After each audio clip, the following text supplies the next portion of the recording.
Hello everyone, welcome back to the channel. आज हम बात करेंगे ईडलवाइज मल्टी कैप एनएफओ के बारे में।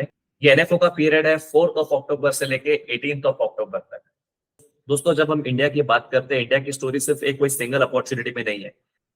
यहाँ पे काफी सारे सेक्टर्स है जो अच्छा कर रहे हैं। When we look at the leader in banking या when we look at the leader in tech, we almost certainly have to look at the large cap universe. But there are also many sectors where leaders reside naturally in the mid and small cap universe.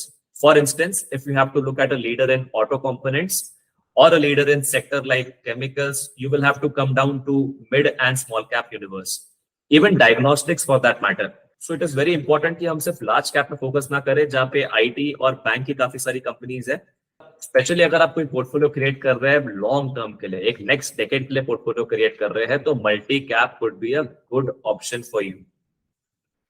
दोस्तों, multi cap क्या होता है? Multi cap का मतलब ये है कि 25% each market cap में इन्वेस्ट करता है वो fund, which means 25% large cap, 25% mid cap and 25% small cap. बाकी का जो बैलेंस 25% है वो फंड मैनेजर अपने डिस्क्रिप्शन पे कहीं भी इन्वेस्ट कर सकता है जहां पे उनको कुछ अपॉर्चुनिटी दिखे। अब आ जाते हैं हम आज के मेन टॉपिक पे, ईडलवाइज मल्टी कैप फंड। इस फंड में we will look at 3 market cap categories very differently. When we look at large cap companies, we are looking at proven leaders, companies with inherently good management, strong balance sheet, high growth while being proven leaders.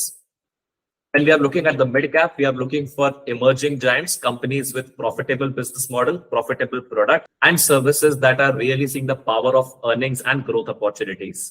And finally, जब हम small cap पे आ जाते हैं, we are looking for rising champions, companies that aim to deliver exponential business and earning growth, companies that will benefit from India's economic growth. तो जैसे कि मैंने आपको बताया, फंड का नाम है ईडलवाइज मल्टी कैप फंड। ये ओपन एंडेड इक्विटी स्कीम है जो कि इन्वेस्ट करेगा large cap, mid cap and small cap stocks में। 3 फंड मैनेजर्स है यहाँ पे, उनका नाम यहाँ मेंशन्ड है।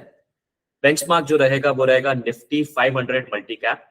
आप मार्केट कैप अलोकेशन देख सकते हैं यहाँ पे, 25% मिनिमम लार्ज कैप में इन्वेस्ट करना है इनको, 25% मिनिमम मिड कैप में इन्वेस्ट करना है, 25% मिनिमम स्मॉल कैप में इन्वेस्ट करना है, और बाकी जो 25% बचता है वो ईडलवाइज मल्टी कैप के फंड मैनेजर्स जहां पे उनको मार्केट में अपॉर्चुनिटी दिखेगी वहां पे वो इन्वेस्ट करेंगे।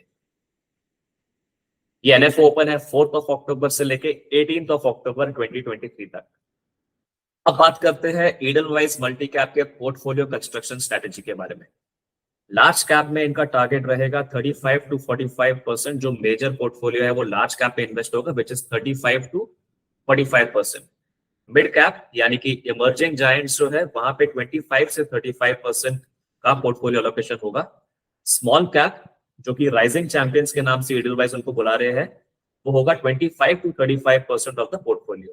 तो आप देखोगे दोस्तों, इसमें काफी सारा focus mid and small cap के स्टॉक्स में भी किया जाएगा। अगर आप लॉन्ग टर्म के बेसिस पे इन्वेस्ट करना चाहते हैं, anything more than 5 to 10 years, this could be a good option for you. अब हम बात करते हैं ईडलवाइज के रिसेंटली लॉन्च किए गए एनएफओस के बारे में। Edelweiss small cap, Edelweiss focused equity fund और ईडलवाइज यूएस टेक्नोलॉजी फंड। अगर आप देखोगे, ये तीनों ही फंड ने बेंचमार्क से काफी अच्छे रिटर्न्स दिए और तीनों रिसेंटली लॉन्च फंड्स है। स्मॉल कैप है 2019 में लॉन्च हुआ था, 7 February 2019। ईडलवाइज फोकस्ड इक्विटी सिर्फ 1 साल पहले लॉन्च हुआ था, और Edelweiss US technology fund of fund launch हुआ था 3 साल पहले। बट तीनों का ही रिटर्न्स अगर आप देखेंगे तो बेंचमार्क से बेटर है यहाँ पे। दोस्तों, थैंक यू फॉर वॉचिंग। अगर आपको ये वीडियो पसंद आया हो तो प्लीज इसे लाइक करें, शेयर करें और हमारे चैनल को सब्सक्राइब करके हमारे साथ जुड़ जाए। ऐसे ही इंफॉर्मेटिव और इंटरेस्टिंग वीडियोस के लिए स्टे ट्यून्ड। अलविदा, थैंक यू सो मच।